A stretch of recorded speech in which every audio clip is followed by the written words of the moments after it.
مساء الخير. احنا طول الوقت بنصارع لتغيير كل ما لا نملك، بنبذل طاقة ووقت ومجهود لتغيير كل الحاجات اللي ملناش سلطان عليها، ولما ما نلاقيش النتيجة اللي عايزينها بننهار ونبكي وستارة الحياة بتتقفل في وشنا وفجأة الدنيا تسود. طب ما هو طبيعي ومنطقي جدا. ليه؟ لأن طول ما انتباهنا ووعينا متوجه ناحية حاجات ملناش سيطرة عليها هننسى نفسنا ونستنزف، وفي النهاية مجهودنا ده كله هيروح في الأرض وهنفشل في احتوائنا واحتواء الآخر كمان. قصة حزينة ومأساوية صح؟ طب معلش، بداية الخروج من عنق الزجاجة ازاي ومنين؟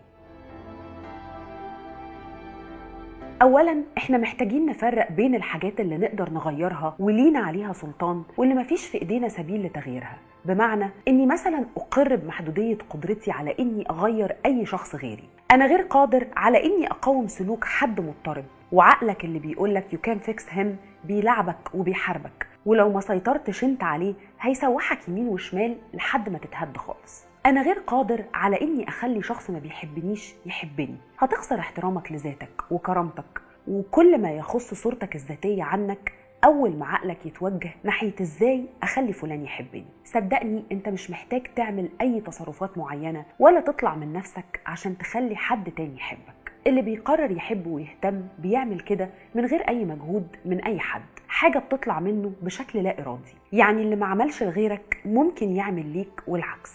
انا غير قادر على اني اخلي حاجة تحصل وهي مش مكتوب لها تحصل. انت ما تقدرش تغير القدر والمكتوب، دي حاجات بتحصل شئنا ام ابينا، واللي مش مكتوب لو فضلت عمرك كله بتحاول تخليه يحصل مش هيحصل. انا غير قادر على استرجاع ذكرى او شخص من الماضي هو من عنده قرر يحط نقطة وينهي الموضوع، وافتكر ان اي مجهود مبذول من طرف واحد طاقة مهدرة في الفاضي. الفكرة كمان اننا لازم نفهم دوافعنا النفسية تجاه المحاولات في اللي ملناش عليه سيطرة. يعني ما تسيبش الدافع يعدي من بين ايديك من غير تحليل. انت بتعمل كده ليه؟ هتستفيد ايه وهتخسر ايه؟ بتجري ورا استحقاق وفاليديشن من الاخر؟ ده مؤقت قوي، ولو انت فعلا محتاجه لما تديه لنفسك هيبقى لونج لاستنج اكتر.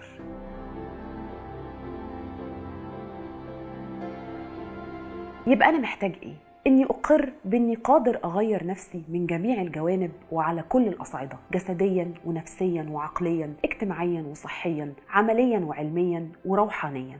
قادر اتعافى من كل الصدمات واحداث الماضي مهما كانت مرعبه ومؤلمه وسايبه جروح لسه بتنزف. لو بس قررت ده قادر اعيش حياتي باحسن شكل ممكن، قادر املاني بتجارب وانشطه مختلفه بتعبر عني زي القرايه، السفر، الكتابه، التامل، اليوجا، الصلاه، الرياضه، التطوع، التمشيه، المزيكا، او اي عادات بتشبهني. قادر اغير افكاري من تمام الظلمه لتمام الوعي والنور والادراك، حتى لو ده يبدو صعب من بعيد وفي البدايه لكنه مش مستحيل.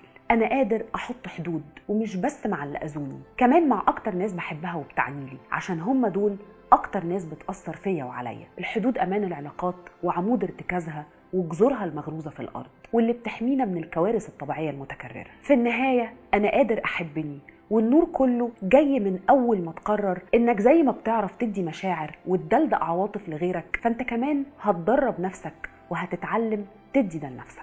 واعتقد احنا مش محتاجين اكتر من كده عشان نعيش في سلام وسكينة. خلونا نقرر من دلوقتي نسلم الراية ونستسلم من محاولات تغيير اي شيء وكل شيء غيرنا وبرانا، ويبقى شغلنا الشاغل هو احنا، بداية من صحتنا النفسية والعقلية، نهاية باكتشاف ذواتنا واهدافنا والسعي ورا تحقيقها. خلونا نقرر ندير حياتنا ونتخلى ونغض الطرف عن إدارة حياة الآخرين، وافتكروا إننا بس مسؤولين عن تلبية احتياجاتنا مش أي حد تاني غيرنا، وإن محاولات السيطرة على الآخر وتغيير قناعاته وأفكاره أو قراراته ما هي إلا احتياجات لسد حفر عندنا إحنا بنملاها بالمحاولات الخايبة دي، وإنه لا يمكننا تغيير الآخرين ولكن يمكننا تغيير أنفسنا.